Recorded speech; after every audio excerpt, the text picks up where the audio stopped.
삼성전자와 TSMC의 반도체 기술 경쟁에서 가장 두드러진 차이는 무엇인가요?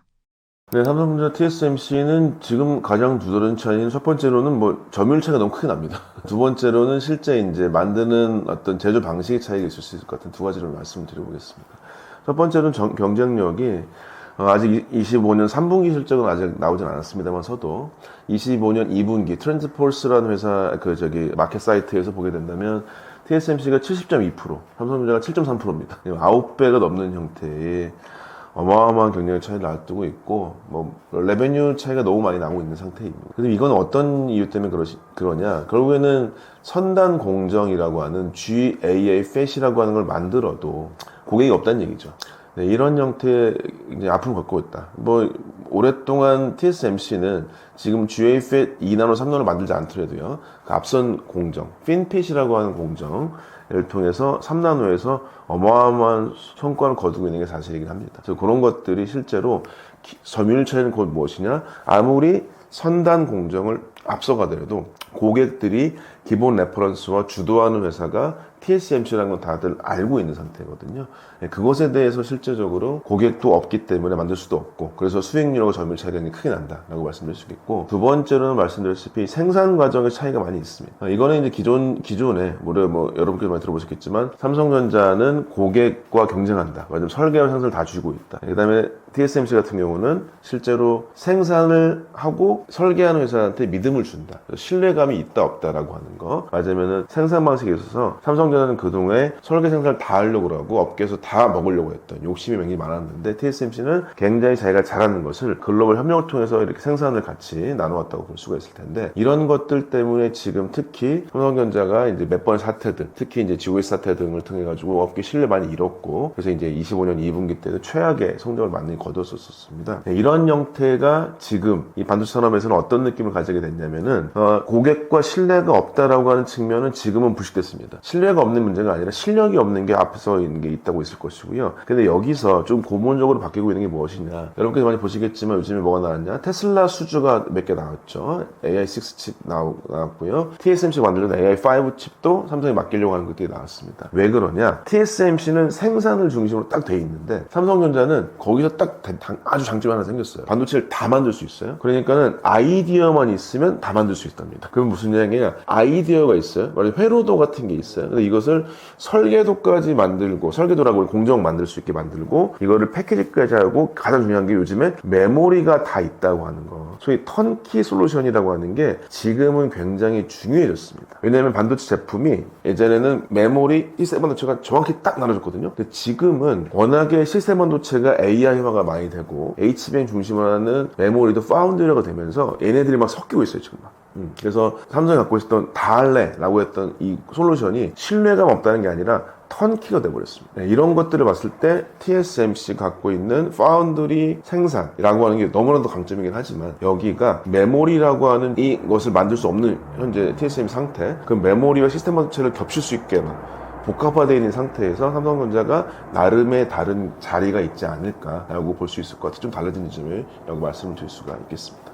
삼성전자가 차세대 반도체 생산 과정에서 겪고 있는 주요 과제는 무엇인가요?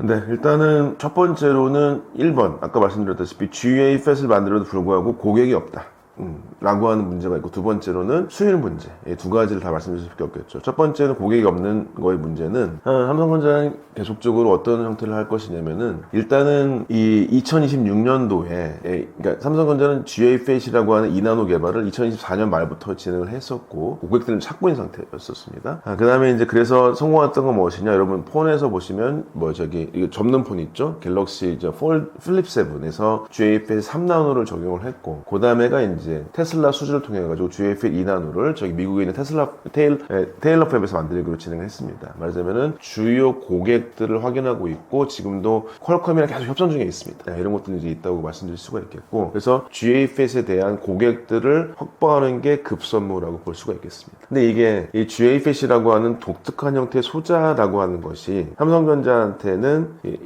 굉장히 어려운 점이긴 하지만, TSMC는 아직 GA FAT이라고 하는 2나노 공정을 개발 중에 있긴 한데 생각보다는 이게 아주 잘 나온다는 얘기가 좀 많이 없어졌어요. 말하자면 3나노 공정만 하려도 엄청나게 지금 잘 나온다고 뭐 난리였었고, 핀팻으로 하는 3나노 공정 굉장히 좋아한다고 얘기하는데 GFA 2나노부터 굉장히 만들기 실제 어려워집니다. 그러니까 생산을 정말 잘했던 TSMC도 만만치가 않은 상황이다. 그래서 이제 TSMC가 내년도부터 2026년부터 2나노를 하기로 했는데, 그때가 만약에 시작이 된다면 오히려 삼성은 도움될 수가 있습니다. 레퍼런스로 GFA 좋다라는 얘기가 나왔어요. 그럼 요거 이 소자를 기반으로 해가지고 삼성의 기존의 GFA 2나노가 잘 들어갈 수도 있을 것 같습니다. 그래서 일단은 고객을 확보하는 데 있어서 내년도가 좀 중시되지 않을까라고 말씀드릴 수가 있고, 두 번째 수율 문제라고 하는 거는 상당히 중요합니다. 수율 문제는 삼성전자가 지금 계속적으로 TSMC보다 같은 공정에서 봤을 때는 거의 보통 20% 이상 떨어지고 있는 상태입니다.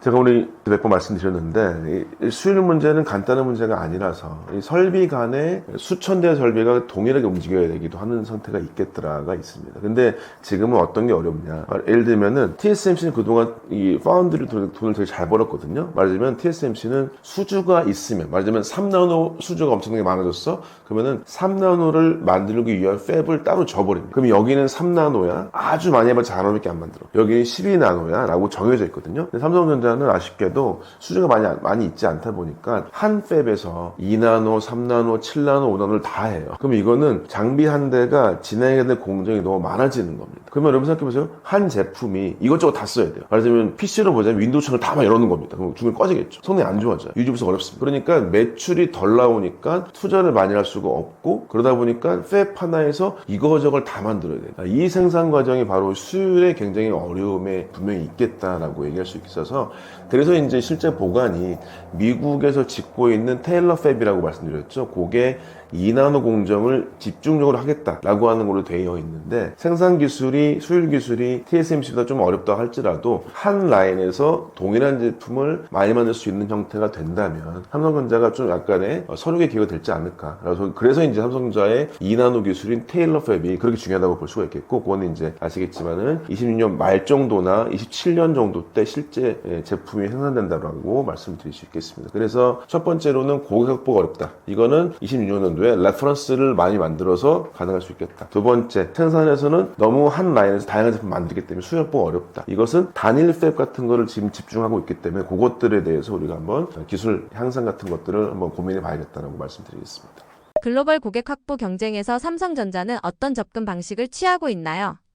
네, 첫 번째로는 당연스럽게 내부 고객을 쓰겠다. 두 번째로는 단가 싸움 하겠다. 이 두 가지가 결론입니다. 첫 번째 내부 고객은 삼성전자가 지금 이제 아시다시피 내부 고객 딱 봐도 핸드폰이죠. 핸드폰의 S26의 모델에 퀄컴을 쓸 건지, 삼성전자 AP라고 하는 엑셀을 쓸 건지, 다른 쪽으로 돼 있고, 그럼 여기서 퀄컴의 스냅드래곤을 쓸 때 이 설계도를 TSMC에 생산하게 할 건지, 그럼 이게 가장 비싼 돈이 되겠죠. 이번에도 상반기 때 이것만 해도 8조 원 가까이 나갔었으니까 돈이요. 이거 말고 그럼 퀄컴을 고객 끌어들여서 삼성 파운드를 다시 쓰게 할 건지, 그럼 이거는 뭐 반반 정도로 될 수 있을 것 같고, 가장 좋은 거는 삼성 엑시노스를 삼성전자에서 삼성전자 파운드를 만들게 된다면 이게 가장 해피하겠죠. 그렇지만 저 고객들한테는 요거를 가지고 삼성 내부에 쓰게 되면 좋습니다라고 할 얘기가 아닌 것 같습니다. 실제적으로 한 퀄컴 고객을 끌어들여서 삼성 파운드를 다시금 활성화시키고, 그 다음에 일부 제품에는 가격을 확 낮춰가지고 삼성의 엑시노스를 쓰고 삼성 파운드를 써주는 이런 형태로,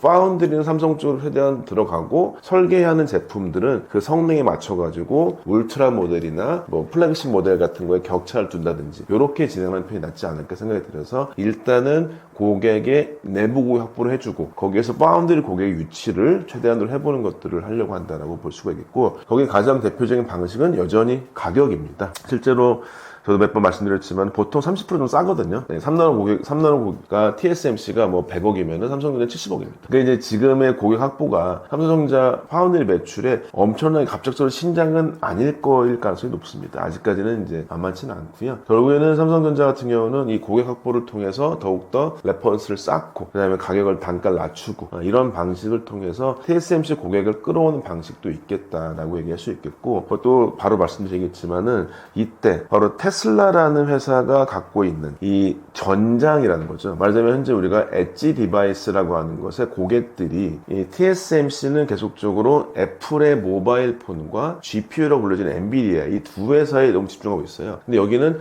모바일 폰이라고 하는 것만 있고요. 그다음에 여기는 AI 인프라만 있죠. 말하자면 AI 인프라에 따른 또 다른 형태의 엣지 디바이스. 이쪽은 모바일도 있지만 로봇도 될 수도 있고요. 자율주행차도 될 수 있거든요. 여기는 기존에 아주 미세 공정만 다투던 것과 달리 훨씬 더 다양한 제품들이 필요해집니다. 여기가 바로 삼성전자가 그동안에 모바일과 AI 인프라 혁명이 있었을 때의 AP칩이나 약세를 이쪽 테슬라 중심으로 하는 새로운 시장을 개척하는 데 도움이 될 수 있겠다. 그래서 그런 수주가 필요한다라고 볼 수 있어 결론적으로는 말씀드렸다시피 첫 번째로는 새로운 고객 수주를 해야 되는데 내부 고객부터 하겠다. 파운드리 집중해야 되겠다. AI 디바이스 쪽 이쪽에 집중해야겠다.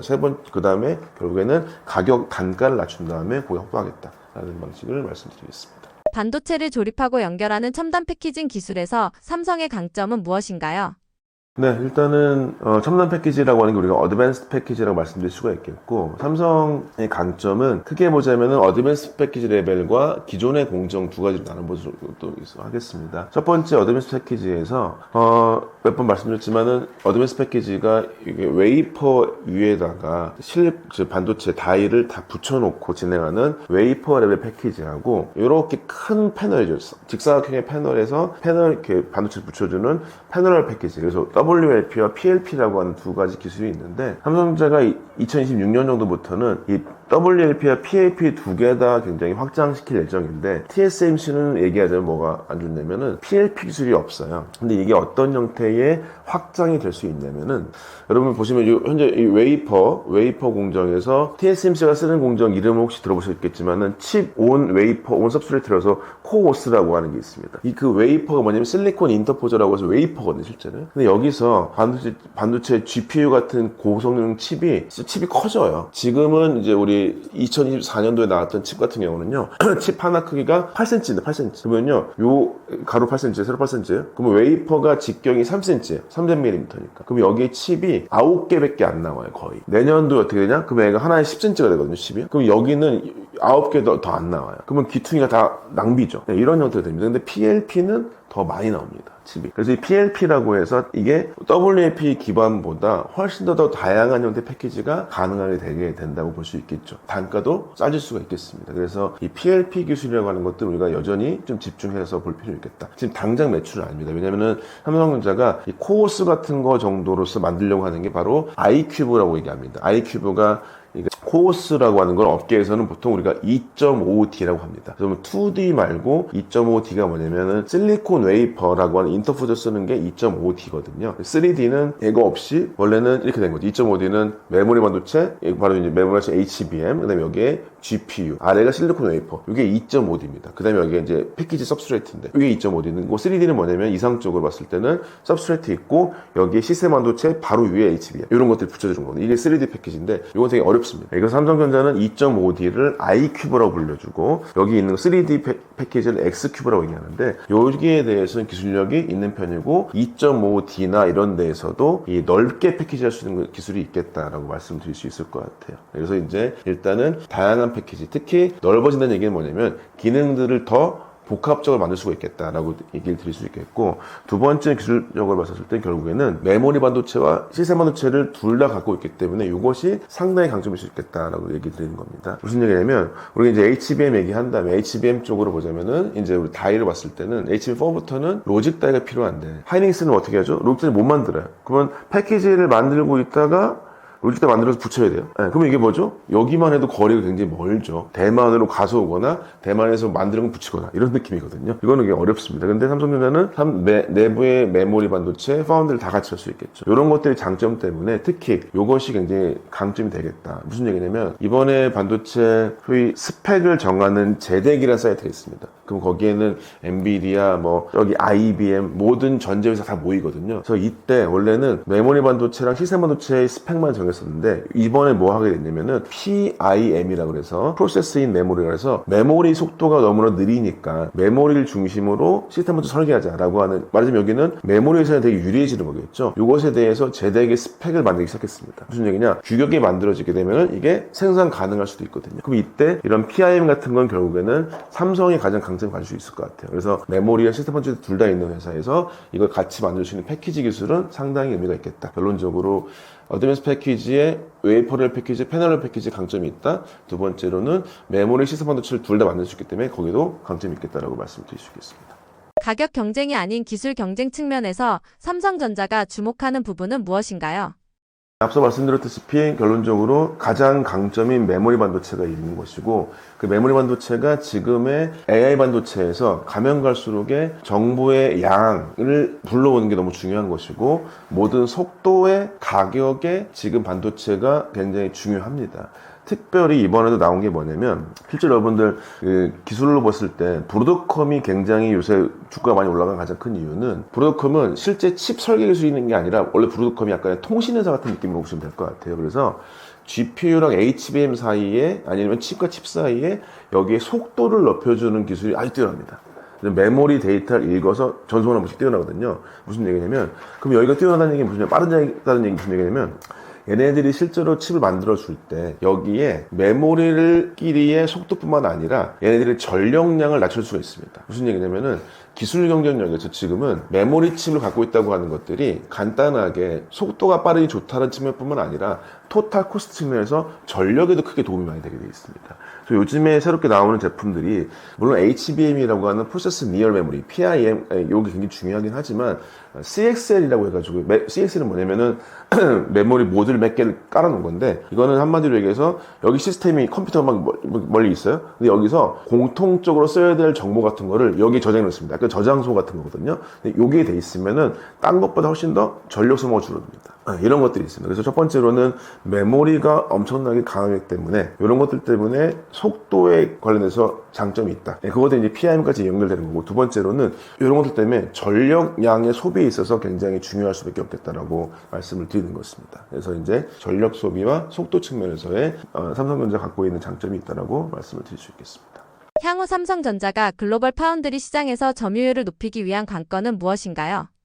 네, 대표적으로는 글로벌 파운드리 시장 점유율을 높이기 위해서 첫 번째로는 지금은 일단은 삼성전자 내부 고객하고 성공해야 된다. 네, 그래서 GA-FET의 2나노를 기반으로 해서 내년도에 울트라 S26 모델, 울트라가 될지 뭐 플러스가 될지 기본이 될지 모르겠지만 거기에 일부가 사용될 예정입니다. 그때에서 일단은 성공 거둬야겠다라고 말씀드릴 수가 있고 두 번째로는 결국에 퀄컴이나 아니면 구글이나 이런 회사들의 수주를 이끌어내는 게 되게 중요할 수 있을 것 같습니다. 그래서 이제 우리나라에는 보도가 안 돼 있고 삼성전자가 점유율 같은 거 얘기 안 하려는 것 같은데 제가 이제 대만 언론사를 봤더니 삼성전자가 목표가 하나 생겼더라고요.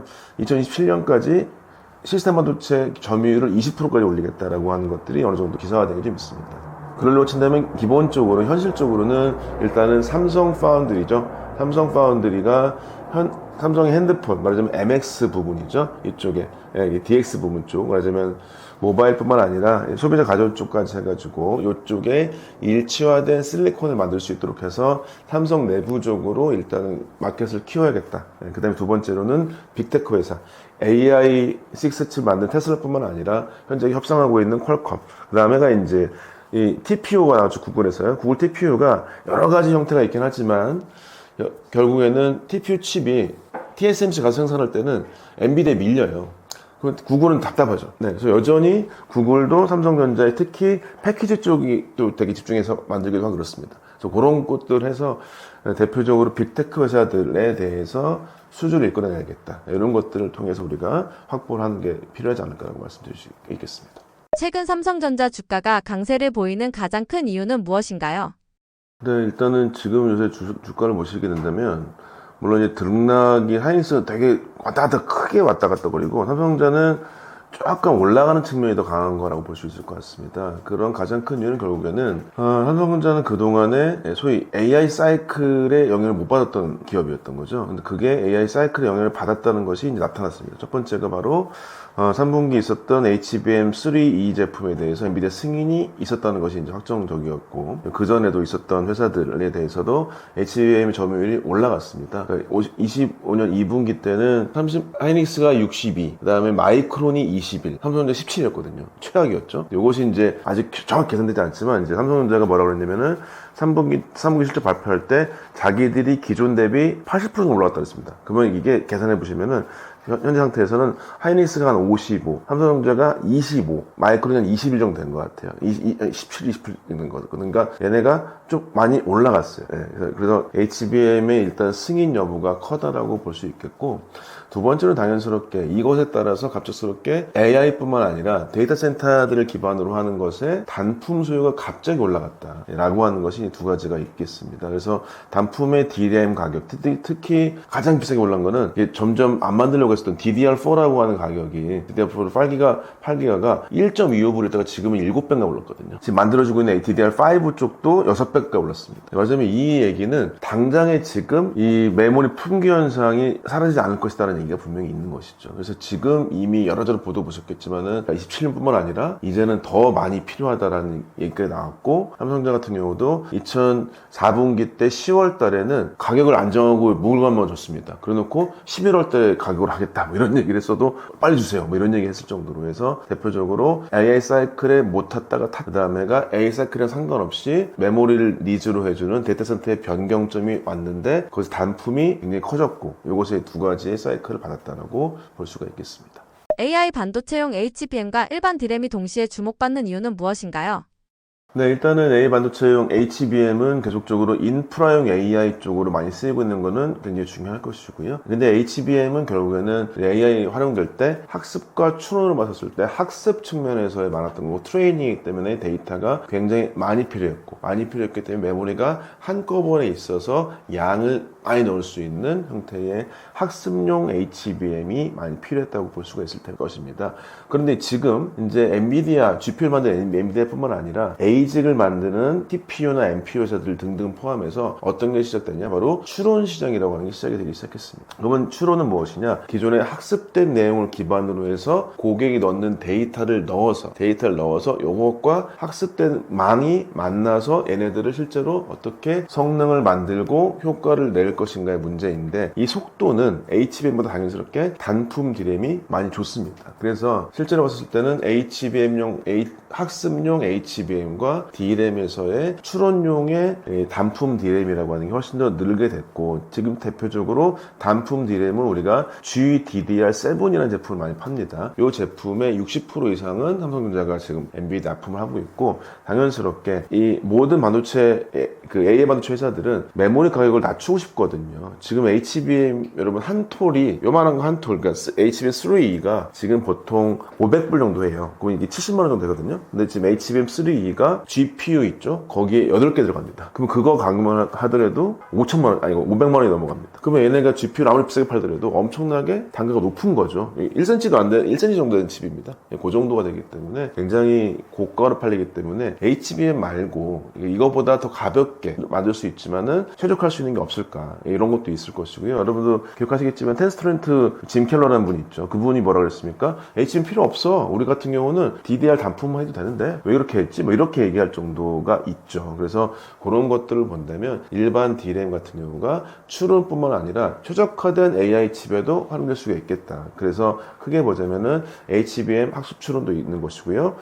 GPU를 중심으로 하는 ASSP, 말하자면은 스탠다드 프로덕트라고 하는 규격화된 제품뿐만 아니라 요거 말고 ASIC, 최적화된 반도체 같은 경우가 가능할 수 있겠다. 이런 것들로 우리가 확인해 볼 수가 있겠습니다.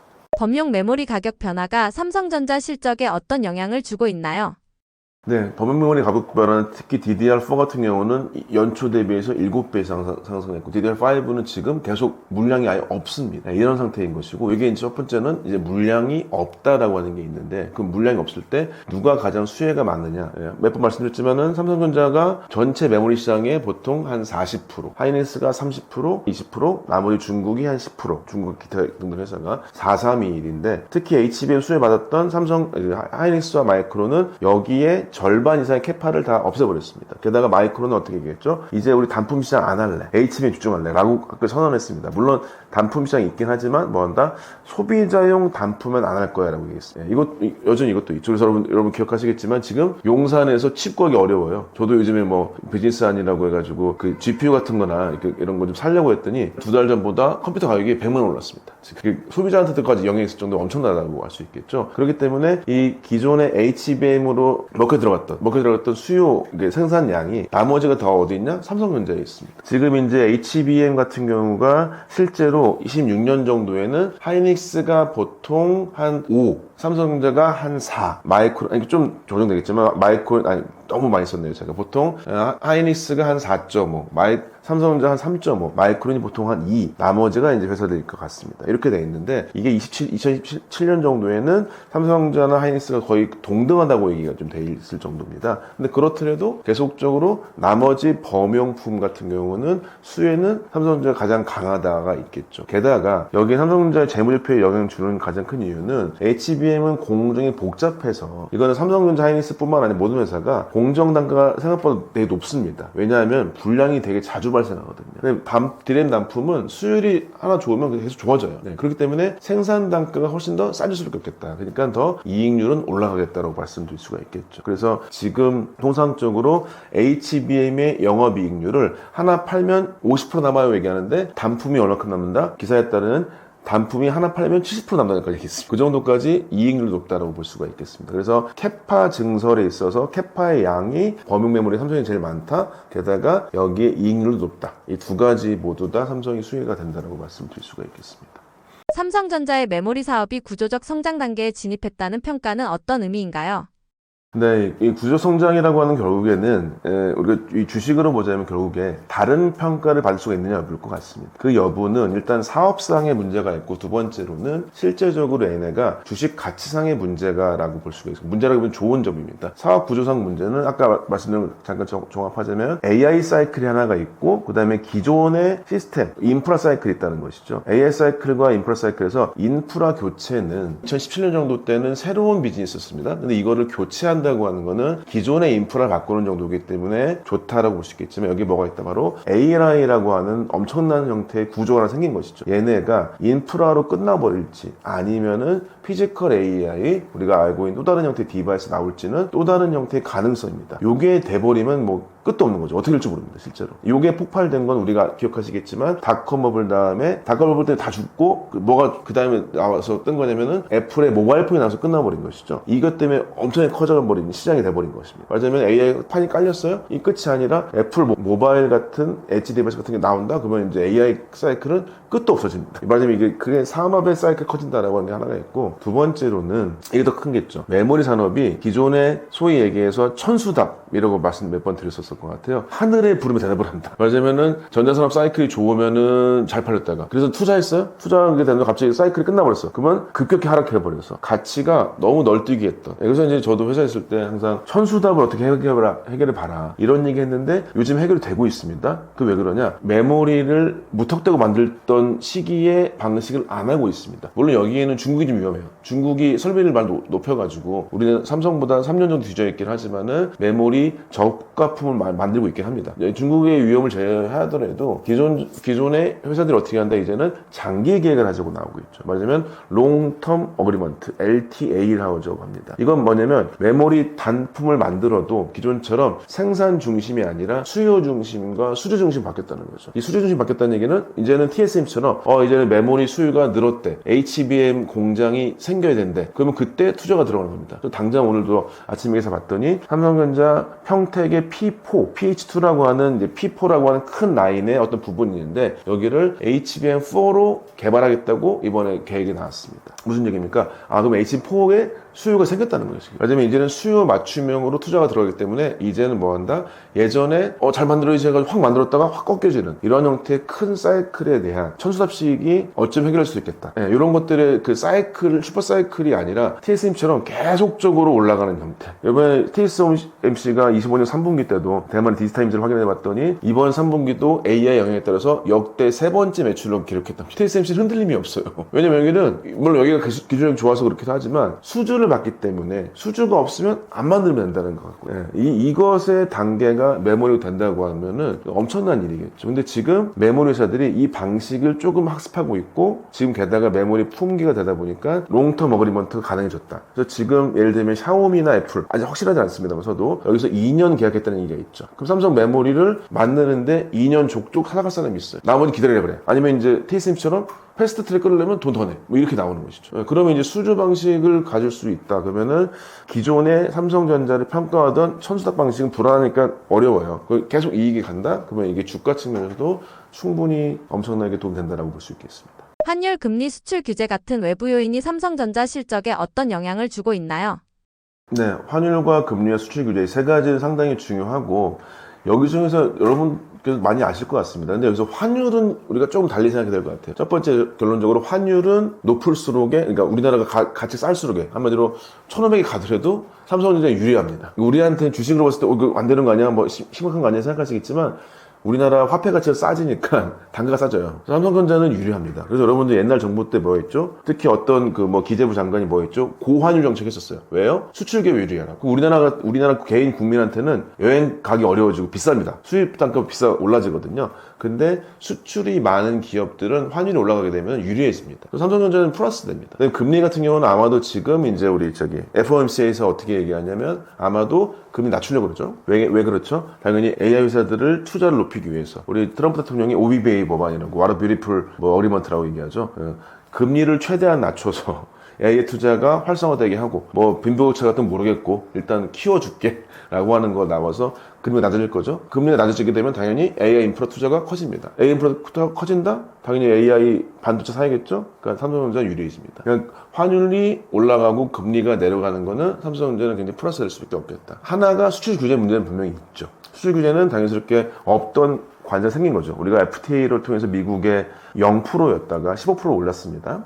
근데 이것은 지금 기본적으로는 아직까지는 15% 관세를 막고 있기 때문에 마이너스 될 수 있겠지만 이것을 우리가 계속적으로 확인을 해봐야겠다. 미국이 계속 이렇게 관세를 매길까? 왜냐면 결국에 소비자 물가라고 하는 게 올라갈 것이다. 그다음에 B2B 시장에서도 생산 단가가 올라간다. 그다음에가 반도체 소부장 회사들의 관세 형태의 매출 감소가 우려된다. B2B, B2C에서의 고객이나 일반 사람들이나 기업들이 손해를 보게 된다. 이걸 통해서 계속 협상을 할 필요가 있겠다라고 볼 수 있겠습니다. 그래서 이 수출 규제는 최대한 협상해서 반도체는 점점 낮추는 형태로 가야 미국에도 좋고 우리도 좋다. 뭐 이렇게 해야 될 것 같고 결국에는 자유진영이라고 보통 얘기할 수 있겠죠. 중국은 좀 감싸고 하더라도 우리나라나 이런 회사, 우리나라 같은 기업들은 미국에 늘 때는 관세를 낮추는 형태의 협상을 계속 해가지고 규제에 따른 불이익은 감소할 수 있다라고 볼 수 있다 생각됩니다. 그래서 고환율과 금리, 근데 고환율은 좀 복잡한 얘기입니다. 하여튼 현재 어쨌든 확률이 높은 상태에 유지가 된다는 건 기업에 나쁘진 않다. 금리는 저금리 쪽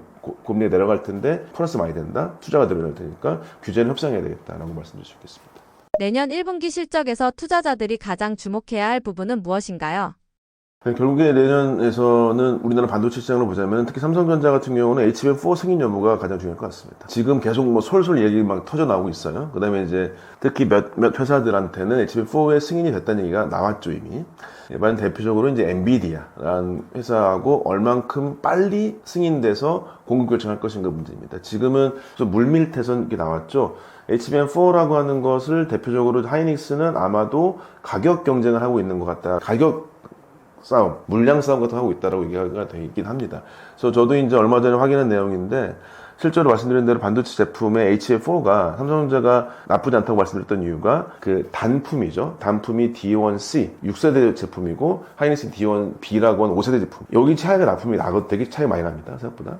네, 그것들도 있는데 그래서 외려 하이닉스한테 계속 정확히 승인 확 준다고 엔비디아가 안 하는 이유가 삼성 D1C 하는 너네 D1B 왜 D1B인 거야? 너네 D1C 하면 안 돼? 이렇게 압력을 넣고 있어요 지금 살짝. 말하자면 지금 단품 기술 같은 것뿐만 아니라 파운드리 기술력도 삼성전자는 4나노 쓰고 있고 삼성 하이닉스 같은 경우는 TSMC의 아주 좋아요 5나노 아니면 12나노 쓴다는 얘기가 있거든요. 그럼 여기 일단 스펙에서는 삼성전자가 앞서 있어요. 그러니까 HBM4 승인 여부가 얼마큼 빨리 될 것인가 이 문제가 굉장히 중요할 겁니다. 그러면 이제 우리나라 주가에는 굉장히 다양한 형태가 있을 거라고 생각이 듭니다. 왜냐면 지금 이미 하이닉스 같은 걸 투자하시는 분들께서는 뭐죠? 26년에 일단 물량도 다 됐다고 얘기하고 있어요. 네, 얼만큼 팔릴지 가격 왔다 갔다 할 수 있겠지만 그 내용을 이미 다 알고 계시거든요. 그러면 삼성전자는 언제 될지 몰랐는데 많이 됐어요. HB4가 빨리 됐어요. 그러면 외려 하이닉스의 계약이 있고 나머지 물량 같은 경우는 삼성전자 다 가져올 가능성이 많이 있기도 하고요. 유리하겠죠. 그래서 HB4 승인 여부가 굉장히 중요할 것 같고,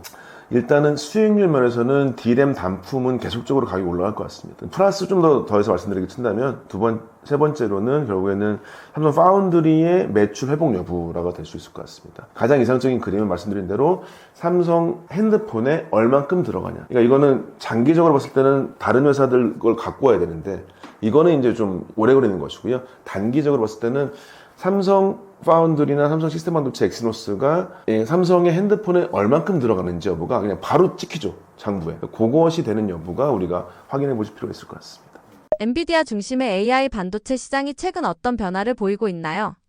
일단은 엔비디아가 25년 3분기 때도 여전히 엄청난 성적을 거두었습니다. 그래서 이제 실제적으로 AI 반도체 핵심 GPU라고 하는 것에 점유율 80% 정도를 엔비디아 하고 있다라고 하는 것은 나오고 있는데, 이게 이번에 25년 3분기 때 아주 힘을 팍 준 것 같아요, 엔비디아가. 이번 설정 떨어지면 큰일 난다, 이런 느낌이 있어서. 왜냐면 25년 1분기 때, 25년 2분기 때 실적, 말하자면 성장세가 좀 꺾였죠. 그 다음에 점유율 살짝 꺾였습니다. 영업이익률 살짝 꺾였어요. 3분기 때는 힘을 많이 주겠다고 생각이 들긴 하는데, 결국에 엔비디아 독점은 슬슬 무너질 거라고 하는 것도 업계의 전망이긴 합니다.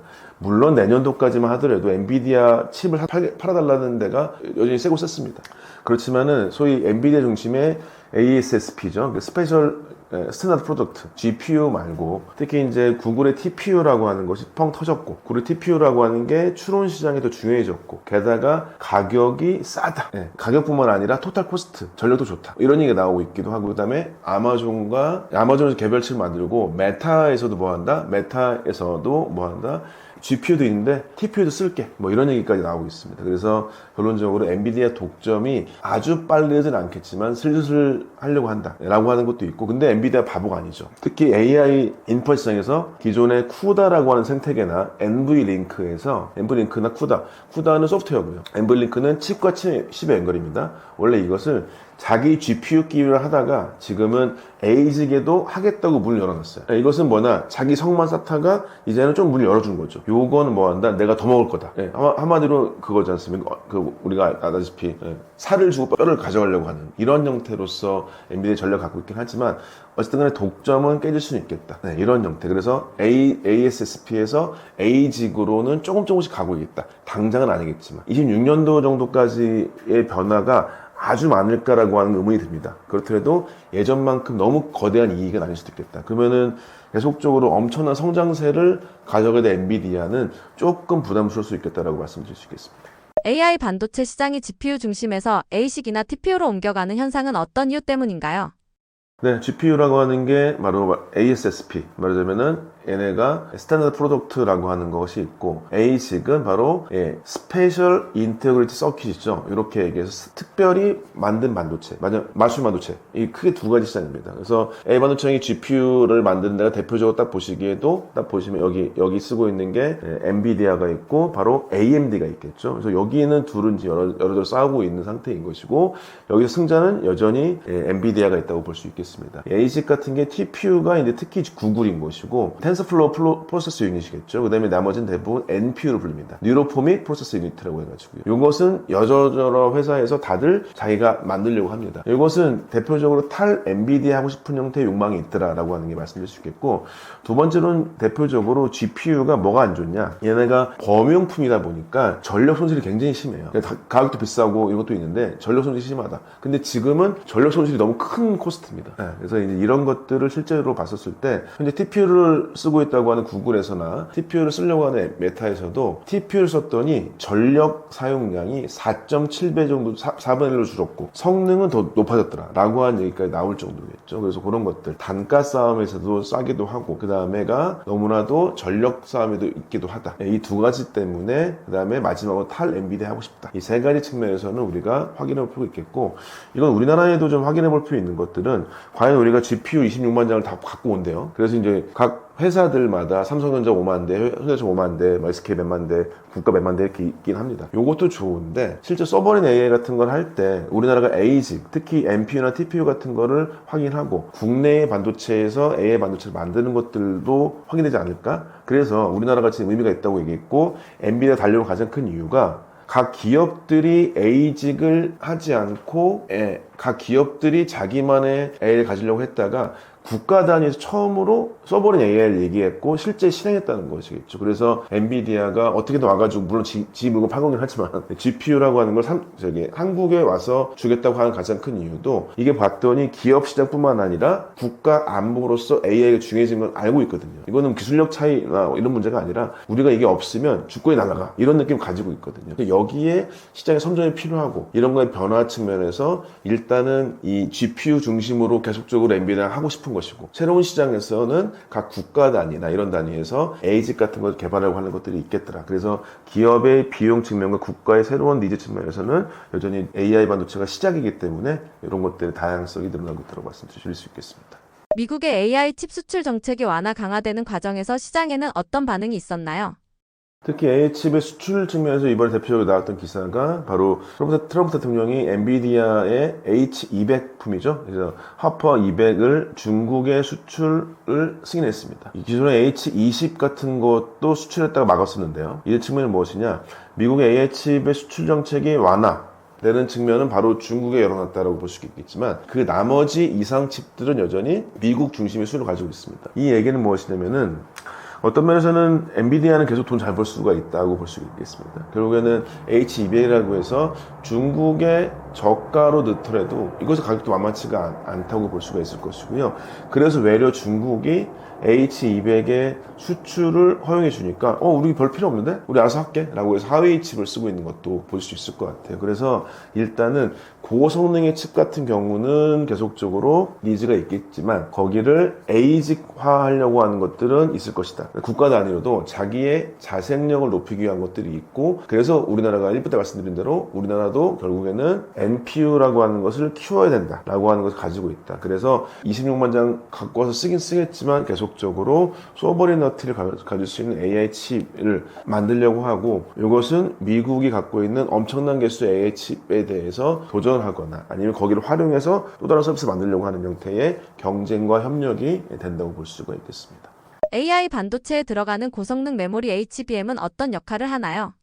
네, 당연히 HBM 역할은 결론적으로 봤을 때는 AI 반도체라고 하는 거는 바로 이렇게 GPU죠. 이렇게 GPU가 이렇게 있다고 치면 GPU는 그래픽 프로세서 유니트라고 해가지고 이미지 처리에 좋았던 방식입니다. 근데 이미지 처리는 무엇이냐? 결국에 이미지가 이만큼 있으면 여러분 여기 이 점 하나가 다 픽셀이고 픽셀 점은 결국에 이 위치 X, Y 좌표랑 RGB 256 이 3개짜리 데이터가 있는 것이죠. 그거 점 찍었던 이 전체 데이터를 빨리 해결했던 이 방식이 결국에 이미지 처리 위해서 병렬 처리해야 되는데 병렬 처리할 때라고 했던 이 방식이 AI의 파라미터라고 하는 것을 해결할 때 파라미터가 이만큼 있을 때 수억 개 수십 개다. 얘도 한꺼번에 거대한 행렬을 푸는 방식이겠죠. 이 거대한 행렬도 푸는 방식하고 이미지 처리가 동일한 방식이더라. 그래서 이제 우리가 GPU가 나온 것이고 이 GPU가 나왔을 때 그러면 이 데이터는 어디서 나오냐? 한꺼번에 엄청난 데이터가 들어와야 되는데 그 데이터를 높여주기 위해서 기본적으로 기존의 단품보다는 단품의 차선을 확 높여서 만들어주는 게 바로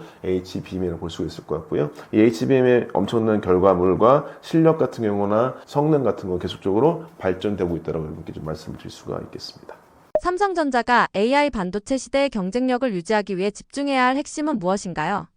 일단은 삼성전자 AI 반도체 경쟁 유지하기 위해서는 대표적으로 봤을 땐 크게 두 가지 정도 말씀드릴 수 있을 것 같습니다. 첫 번째로는 결국에는 세 가지를 말씀드릴게요. 첫 번째로는 결국에 AI 메모리 반도체의 최대 경쟁력. 두 번째가 결국에 파운드리 턴키 솔루션. 세 번째가 디바이스라고 볼 수 있을 것 같습니다. 이 세 가지가 반도체의 대부분이긴 합니다.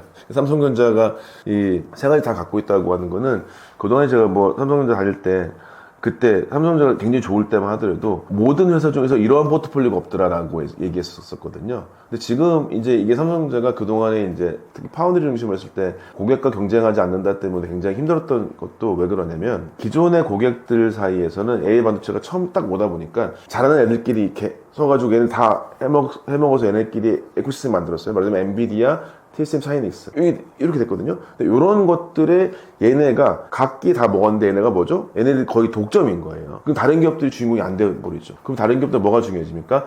요 얘네 말고 나머지 다 갖고 있는 회사가 어디가 있지? 우리는 얘기만 한마디 딱 하게 되면 만들 수 있잖아? 그게 삼성전자가 돼버린 것이죠. 삼성전자는 지금 이제는 이게 과점적 협력 단계에서 이게 연결망이 복잡해집니다. 말하자면은 오픈 AI라고 하는 회사가 어떻게 했죠? 오픈 AI가 돈이 없으니까 엔비디아가 돈을 쥐어 지어주면서 우리의 GPU 사라? 얘기했죠. 근데 오픈AI 또 뭔 짓거리 했냐면은 엔비디아 경쟁력이 있는 경쟁자인 AMD 걸 칩을 사가지고 자기가 돈을 주겠다, 지분 주겠다고 얘기했습니다. 지금은 이 상태가 뭐냐면은 다들 합종 요령입니다. 테슬라가 지금 AI 반도체를 삼성전자에 수주를 줬어요. 근데 테슬라가 뭐 하죠? 테라팹이라고 해서 삼성전자 같은 반도체 팹을 자기 만들겠대요.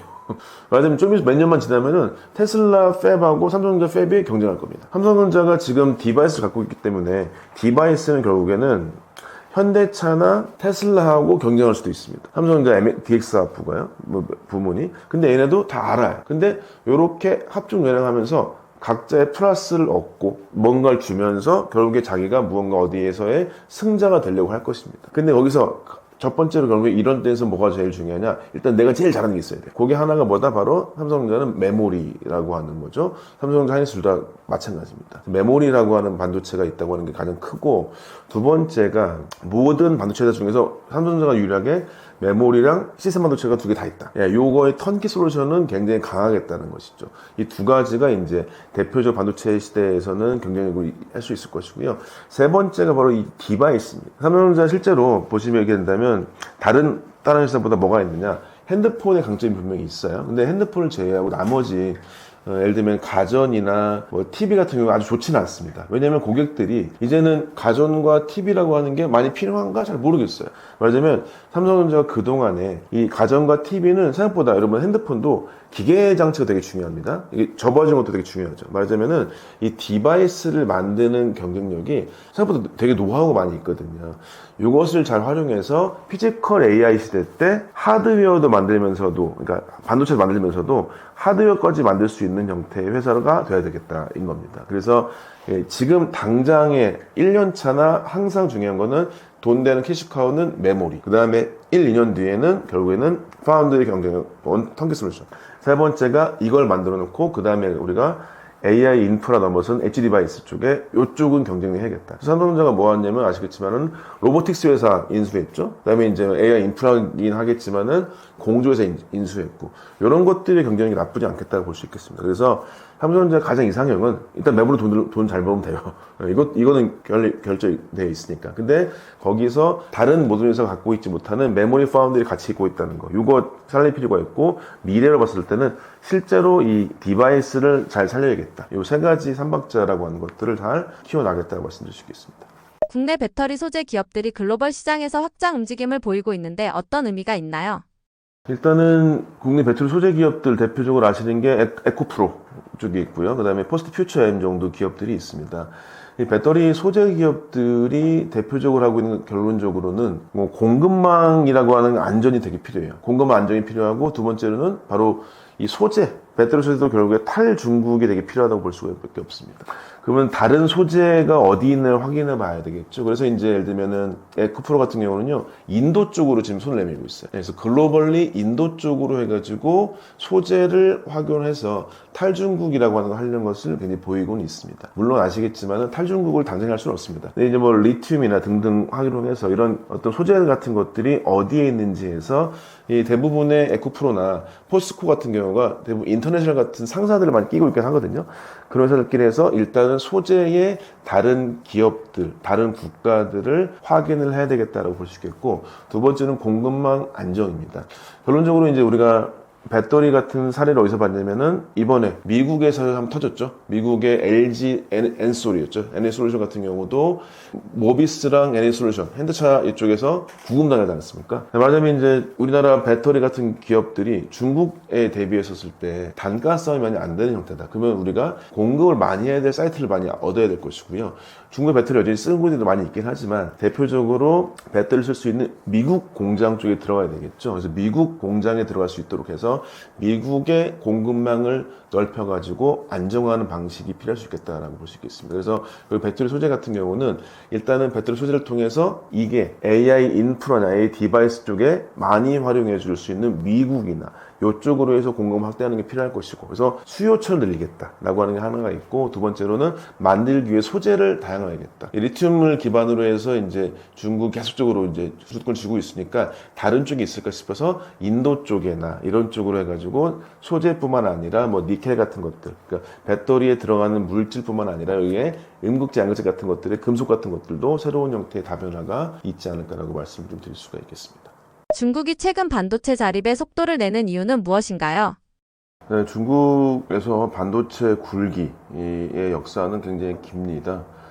시진핑 주석이 이제 장기 집권을 하고 있는데, 실제 자기들이 소위 비서구죠. 비서구. 그러니까 미국을 중심으로 하는 경제체제에서 벗어나서 독자성을 갖추기 위한 거에서 가장 핵심이 뭘까? 그것은 이제 결국에 반도체로 잡았습니다. 그래서 반도체 굴기라고 하는 것은 약 10여 년 전부터 시작이 됐고, 거기에 이번에 이제 로봇 등, 그 다음에 AI 데이터 등 이런 것들이 나오기 시작하면서 실제로 중국의 반도체 경쟁력이나 AI 경쟁력이 엄청나게 올라갔거든요. 그래서 특히 중국에서 2025년에 뭘 얘기하냐, 메이드 인 차이나라고 하는 프로젝트를 만듭니다. 말하자면 메이드 인 차이나가 예전에 싸구려 이런 거였다가 지금은 고부가가치, 그러면서도 가격도 소위 가성비가 좋은 이런 형태의 제품들을 만들기 시작했고, 거기 대표적인 바로 가장 필수적인 요소가 반도체라고 볼 수 있을 것 같습니다. 이 반도체가 결국에 이제 경제적인 것 플러스 안보적인 것까지 될 수 있겠죠. 이것에 대한 첫 번째 안보적인 걸 말씀드리면, 트럼프 대통령이, 트럼프 일기입니다. 2017년이죠. 이제 지금 이제 굉장히 커버린 회사 화웨이에 대해서 갑작스럽게 제재를 가하기 시작했습니다. 그때 이유는 무엇이냐? 화웨이에서 쓰고 있는 네트워크가 실제로 미국 안보에 영향을 미친다. 화웨이에서 만드는 네트워크에서 혹시 백도어라고 해서 이쪽에서 혹시 이 미국의 정보를 빼갈 수 있는 것이 있는 거 아니냐라고 해서 화웨이를 제재하기 시작하거든요. 이때부터 중국이 확실히 반도체라고 하는 거나 전자산업이 IT가 안보라고 하는 걸 알게 됐고요. 그때부터 이제 실제적으로 엄청나게 반도체 개발에 들어가고, 두 번째로는 경제적으로 봤었을 때 반도체 강국이라고 하는 게 현재 모든 산업에 가장 영향을 미치고 있습니다. 아시겠지만 AI라고 하는 게 인프라용 AI나 이런 걸 봤었을 때도 대부분의 자본 투자가 반도체를 사는 데 집중되어 있습니다. 그렇기 때문에 이제 현재 AI 시대에서 반도체를 만들지 못하고 작업하지 못하게 된다면 결국에는 딱 두 가지겠죠. 반도체를 만드는 나라에 소위 속해지거나, 반도체 만드는 나라에 말을 들여야 되거나, 아니면 반도체 빼고 나머지를 껍데기처럼 만들어내야 되는, 부가가치가 적은 형태의 제품을 만들어야 되는 이런 상황이 되지 않는다. 그게 반도체가 무엇보다 핵심이다라고 하는 걸 알게 됐었습니다. 그래서 중국에서는 반도체 굴기부터 시작해서 메이드 인 차이나 25까지 해서 이런 것들의 역할을 굉장히 많이 하고 있다라고 말씀을 드릴 수가 있겠습니다. 일본이 추진 중인 초미세 반도체 생산 계획은 현재 어떤 단계에 와 있나요? 일본은 생각해 보시기에는 반도체가 결국에는 이제 반도체 설계와 제품과 소재품 장비, 이 크게 세 가지로 봤을 때 현재 일본에 남은 거는 소재 부품 장비 쪽의 강점은 뭐 엄청납니다. 여전히. 특히 이번에 중일 갈등에서도 이 현재 소재를 중심으로 이제 소위 일본이 초크, 이렇게 목을 잡아 밑으로 지려고 하는 상태가 있는 것이고요. 근데 질문하신 대로 초미세 반도체 생산에 집중하려고 하는 거는 왜 그러냐? 일본은 메모리 시장에서는 굉장히 순위가 높았던 나라였었습니다. 언제냐면 바로 2013년에서 15년 사이입니다. 근데 이때 어떤 일이 벌어지냐? 일단 2015년, 16년 사이 때 일본이 마지막으로 남아있었던 반도체 메모리에 엘피다라는 회사가 망합니다. 매각됩니다. 어디에 매각되냐? 지금 탑3 반도체 메모리 회사인 미국에 매각이 되거든요. 이때 엘피다를 끝났을 때 실제 일본의 라디오 방송에서 패전국 같은 느낌의 라디오를 했었습니다. 이제 우리가 다 망했다. 어떡하냐? 꼭 2차 대전 패전했을 때 느낌처럼 라디오에서, 그러면서 어떻게 얘기하냐? 예전에 일본이 반도체 회사의 탑10 중에 7개 있었던 적이 있습니다. 1980년대 정도 되거든요. 그때를 회상하면서 지금의 시대가 큰일 났다라고 하는 방송을 냈었습니다. 굉장히 유명한 방송이었습니다. 이때 시절부터 해서 반도체 생산을 약 10년간 못해온 거거든요. 이거를 타파하기 위해서 했던 것이 무엇이냐? 지금 라피더스라고 해가지고요. 여러분, 라피더스가 누구냐면요. 그 로마에서 삼두정치가 나실 거예요. 옥타비아누스, 한 명 더 있고 라피더스가 있습니다. 이 세 명의 삼두정치, 말하자면 탑3의 반도체 회사가 되겠다. 여기는 우리나라 빠져 있습니다. 미국과 일본과 대만을 중심으로 해서 삼두를 이루겠다 해서 라피더스라는 회사를 지었고요. 이때는 어떤 일을 벌였냐, 소니를 비롯해서 약간 소재회사, 설계회사를 포함해서 8개 회사가 약 22조 원 정도를 투자해가지고 반도체 만들었고, 그게 지금 목표로는 2027년에 반도체 파운드리로 2나노 반도체, 소위 로직 반도체 생산을 진행하겠다. 메모리는 아닙니다. 메모리는 지금 따라가기 많이 어려운 상태고요. 그래서 실제로 한국의 삼성 파운드를 제치고 대만보다는 아주 잘할 수는 없지만 대만의 점유율을 가져올 수 있는 형태, 이런 형태로서 파운드리 비즈니스를 하려는 것을 현재 진행 중입니다. 그렇지만 약 10년 정도의 반도체 내부에서 만들지 않았다는 이 격차는 생각보다 쉽지 않고요. 소재품 장비가 있더라도 그것도 바로 만들 수는 없습니다. 그래서 2023년에 실제로 시작했다가 계속적으로 난항이 있었었고요. 지금 이제 들려오는 소식에 크게 두 가지 정도의 고무적인 게 있습니다. 고무적이라는 거는 우리나라한테 별로 좋지 않습니다. 하나는 뭐냐면 2025년 7월 18일 날 이 라피더스에서 시제품이 하나가 나왔습니다. 삼성의 GA-FET라고 하는 게이트 올라운드 방식의 2나노 제품 시제품이 나왔고요. 그 다음에 두 번째가 어떻게 냐 기술 제휴를 했습니다. 그리고 IBM 회사에서 이런 GA-FET 같은 거에 특허를 좀 가지고 있거든요. 실제로 특허를 통해서 기술을 좀 사왔고, 두 번째로는 2025년 7월 18일 날 GA-FET 가지고도 서비스를 해보겠다라고 시제품이 나왔습니다. 근데 이제 서비스라고 하는 게 현재는 연구개발 수준이고요. 일단 일본 라피더스는 2017년을 중심으로 양산을 대응하려고 하는 상태입니다. 근데 이제 그런 기사들을 좀 확인해 보면 일본에서 하고 있는 게 뭐냐면, 현재 대규모 팹들, 특히 우리나라 삼성전자나 아니면 TSMC, 특히 TSMC는 뭐죠? 다 기다려야 되죠. 뭐 하려고 치면. 그 다음에 엄청나게 큰 회사, 엔비디아나 애플이 쥐고 있기 때문에 이 회사들도 다 기다려야 됩니다. 그래서 지금 한마디로 일본이 라피드스 하려고 하는 전략은 뭐냐, 소규모의 AI 반도체 회사들의 작은 물량을 아주 빨리 만들어주겠다. 보통 반도체를 만드는데 한 4달 정도 걸리거든요, 보통. 근데 여기는 2달 안에 끊어주겠다. 뭐 이런 얘기를 하면서 이제 마케팅을 시작하고 있습니다. 이거 이제 뭐 어떤 채널에서 얘기 잘 안 하고 있는 건데, 대부분 해외에서 이제 나온 소식들입니다. 그렇기 때문에 이게 일본이 허투루 만들어진 회사는 아니기 때문에 기존의 업계에서는 뭐 되겠냐 싶었던 게 더 많았었는데요.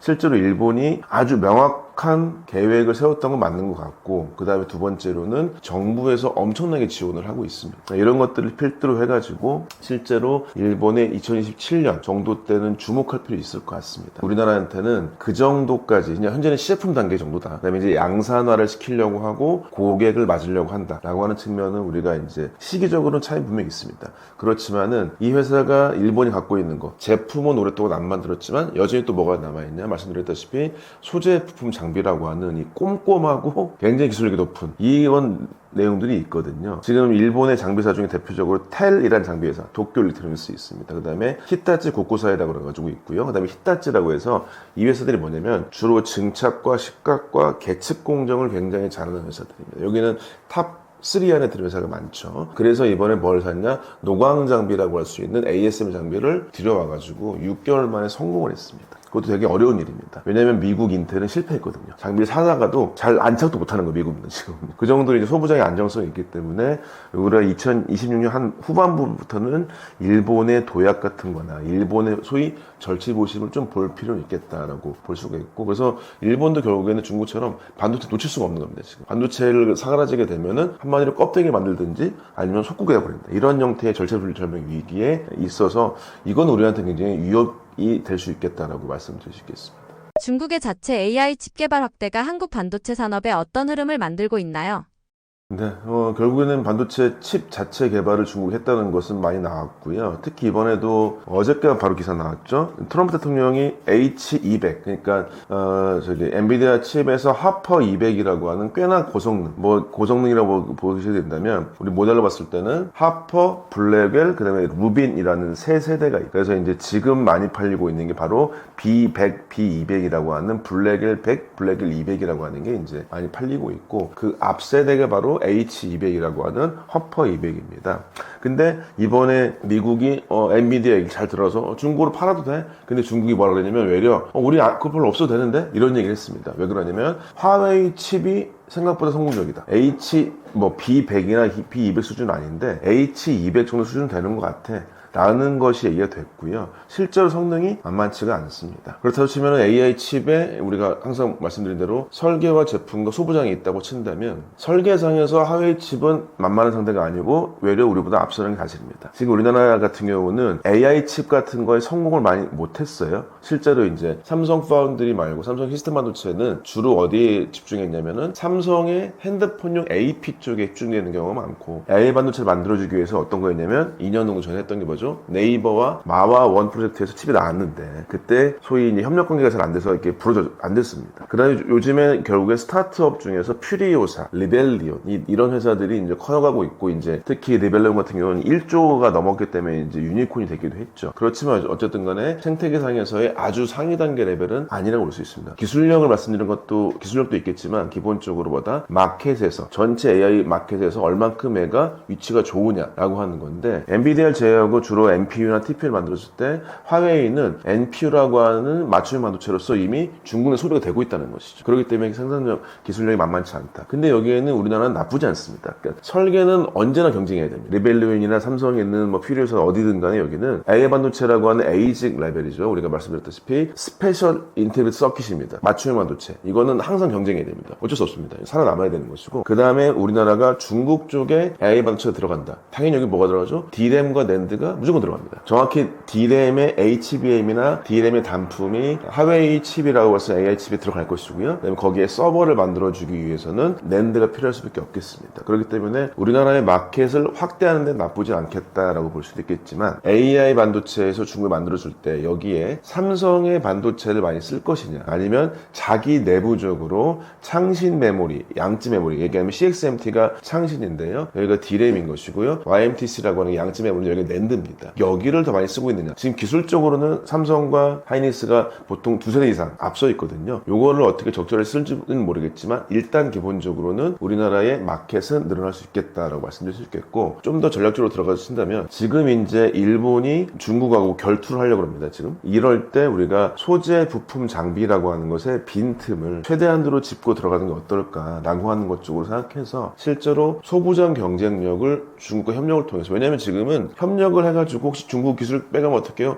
라는 문제가 아닙니다. 왜냐하면 일단 마켓을 넓혀서 경쟁을 해보고 그 다음에 우리나라가 글로벌한 경쟁력을 잊지 않은 회사들은 결국 도태될 수밖에 없습니다. 그렇다면 결국 일단은 중국으로 진출해야 되겠죠. 그래서 일단 중국의 발전에 있어서 소재, 부품, 장비, 특히 소재와 장비에서 소재 쪽에서 일본이 많이 태클을 걸고 있고, 부품과 장비의 서구, 주로 미국에서 태클을 걸고 있죠. 이 빈틈을 우리나라가 들어갈 수 있을까? 요것을 굉장히 집중해야 된다고 생각됩니다. 그래서 그렇게 돼서 일단 전체적으로 설계는 경쟁해야 된다. 제품은 D램에 낸드는 플러스 되겠다. 그 다음에 나머지 소부장은 빈틈을 노려야 된다라고 해서 긍정적이라고 저는 생각합니다. 일본의 반도체 장비와 소재 산업이 다시 주목받는 이유는 무엇인가요?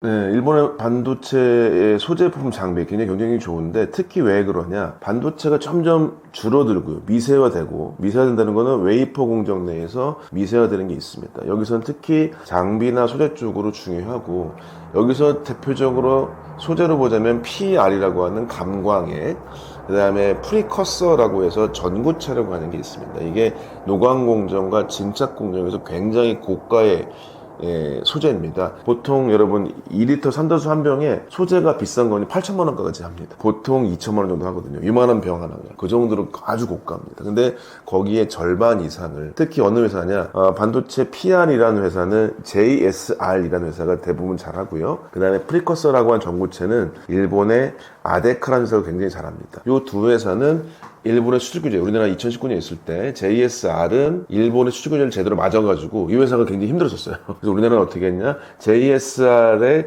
우회해서 JSR과 저기 벨기에 회사가 합작하고 있는 벨기에 법인에서 우회해서 갖고 왔었고, 그 다음에 이 아데카라는 회사는 일본의 수출 규제에 걸릴까봐 우리나라 완주 쪽에 와가지고 공장을 세웠었습니다. 그래서 지금도 완주에 공장도 있고요. 저쪽 수원 쪽에 연구소도 있고 막 그렇습니다. 그래서 이런 핵심 소재들이 아주 고가로 비싸게 되고 있고, 장비 말씀드린 대로 텔과 곡구사에 굉장히 유망합니다. 그 다음에가 후공정이 된 게 생각보다 중요한데, 여러분 요새 뭐 기판 많이 들어보셨잖아요. 서브스트레이트, 뭐 유리 기판 등등등이 있고, 그 다음에 EMC라는 소재도 있습니다. 이게 우리가 발열 소재 들어보셨을 것 같아요.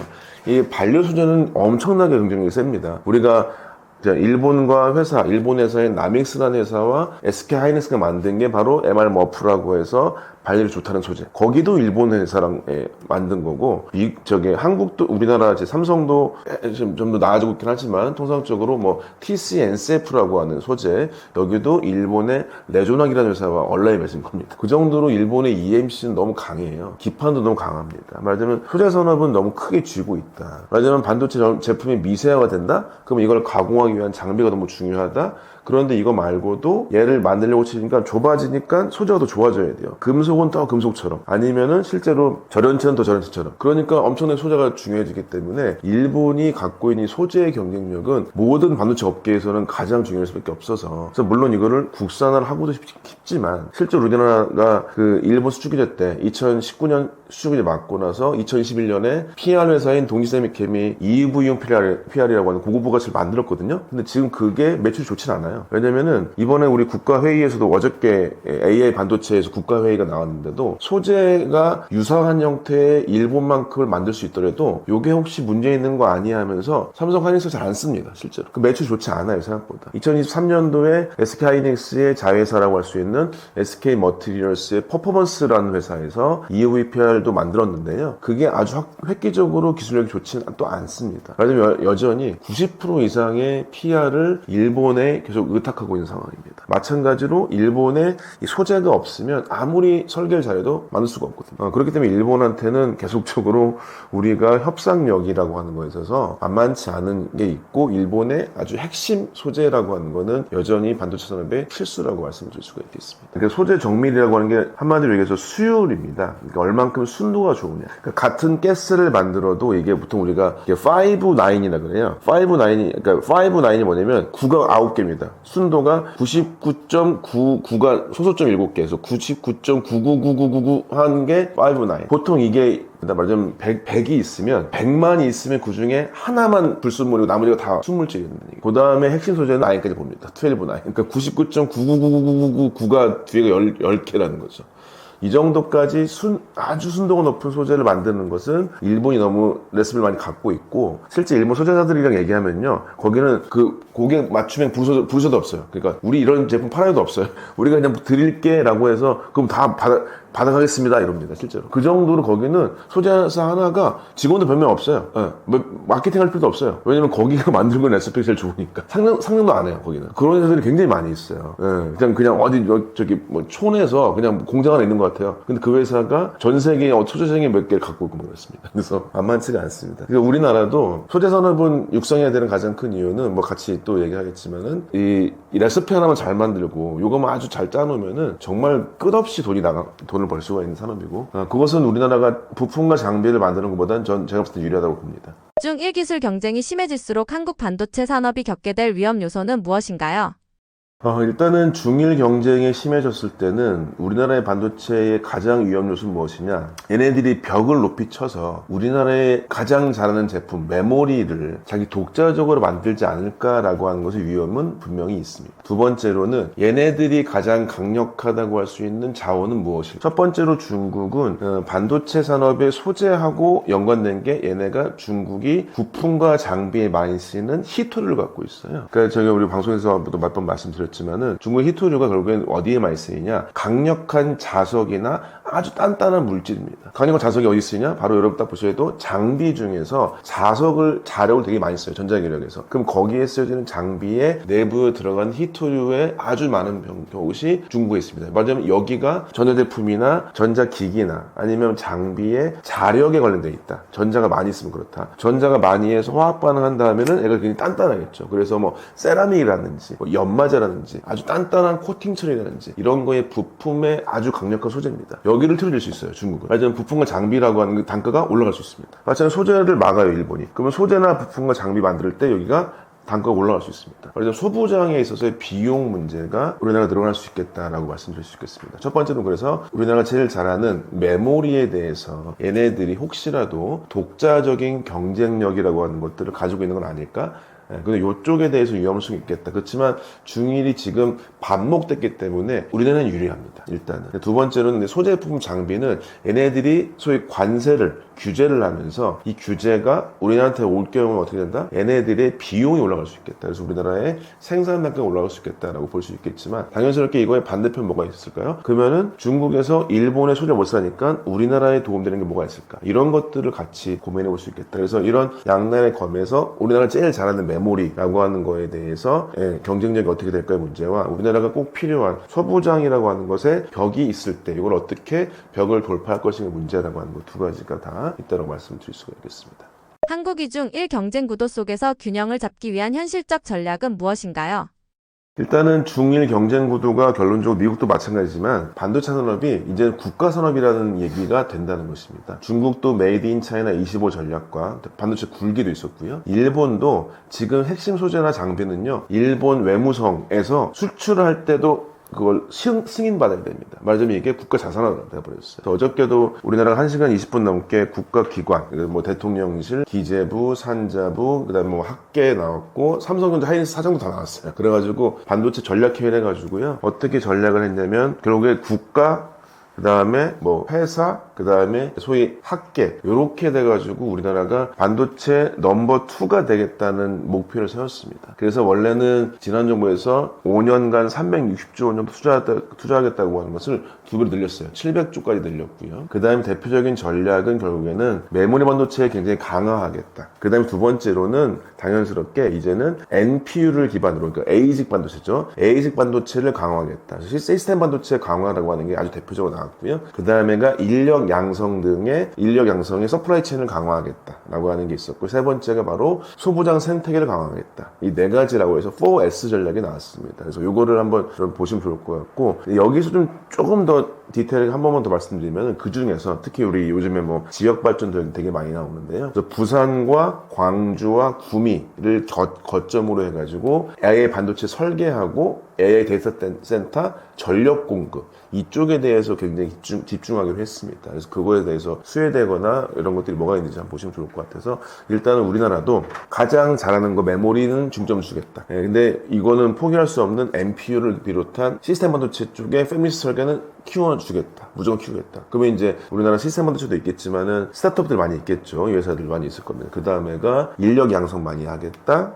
그 다음에 네 번째가 소부장 강화하겠다. 이겁니다. 여기서 이제 우리가 혹시 뭐 투자하신 쪽에 말씀을 드리게 된다면 몇 번 얘기 드렸지만 어설프게 소부장을 만들 수는 없습니다. 실제로 글로벌 경쟁력이 있는 회사들을 속아내야 됩니다. 결국에는. 한국에서 대충 뭐 어설프게 해가지고 단가 내릴 생각하면 안 되고요. 실제로 글로벌에도 팔릴 수 있는 지금 우리나라로 예를 들면 장비사 중에선 하미원어치 같은 데 있겠죠. 이런 회사들이나 소재회사 같은 경우도 글로벌리 팔릴 수 있는 회사들 이렇게 해가지고 이런 것들이 결론적으로 과점 형태 말하자면 소재품 장비를 다 키울 수는 없고 거기서 특정한 회사들이 글로벌 회사가 될 수 있도록 하는 예를 들면 지난번 어저께 회의에 나왔습니다.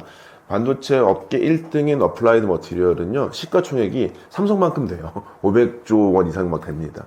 근데 지금 우리, 뭐, 예를 들면 국내 장비사 중에서 원익이 가장 큰데, 원익 IP 시가총액이 1조가 왔다 갔다 해요. 말하자면 500배 차이 나거든요. 이런 형태가 되어 있습니다. 이걸 어떻게 키울 것인가 문제가 분명히 있을 것 같습니다. 그래서 글로벌 경쟁력 가질 수 있는 어떤 독점이나 과점을 할 수 있는 회사들을 키우는 것들이 있겠다. 그래서 4S 같은 것도 여러분 확인해 보시면 좋을 것 같기도 하고 결국에 국가에서 끌고 나가는 게 굉장히 중요하겠다라는 것을 좀 말씀드리겠습니다. 네, 여러분 안녕하세요. 저는 박준영이라고 합니다. 삼성전자 10년 정도 엔지니어하고 인사팀에서 근무를 했고 그 다음에 이제 반도체 업계 10년 정도 강의 컨설팅 이런 일을 하고 있습니다. 저는 뭐 반도체를 사랑하는 남자, 그 다음에 한국 반도체 미래의 3년이라는 책을 통해서 반도체 이런 엔지니어들이나 반도체 업계에 대해서 이제 글을 썼었고요.